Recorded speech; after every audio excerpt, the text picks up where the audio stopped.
বাবি ওঠ, ওঠ ও শিগগিরই ওঠ। আরে আবার দেরি হয়ে গেল। কিসের আবার দেরি?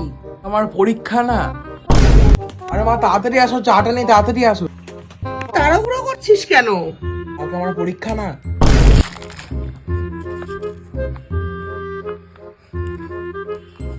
আরে দাঁড়া, আস্তে ধীরে খা, তো তাড়াহুড়ো করছিস কেন? আমার পরীক্ষা না। তাহলে তোর গলায় লাগবে, জল খাওয়ার সময় তো তাড়াহুড়ো করে নাকি? আর আমার কালকে পরীক্ষা না।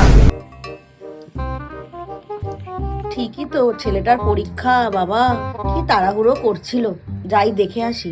মনে হয় পড়তে বসবে বলেই তাড়াহুড়ো করছে। যাক বাবা, একটু সচেতন হয়েছে নিজের পড়াশোনার ব্যাপারে। বড় হয়ে গেল ছেলেটা। যাই হোক, একটু আদর করে দিয়ে আসি।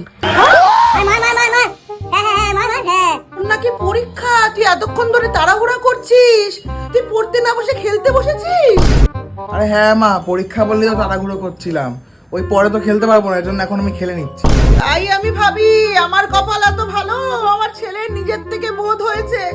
তা কি হয়, তুই আর তোর বাবা আমার কপাল ভালো হতে দিবি না তোরা। ওমা, এখানে আমার বাবা কোথা থেকে এলো? তোর বাবার জন্যই তো তুই মাথায় উঠেছিস, সব তোদের দোষ।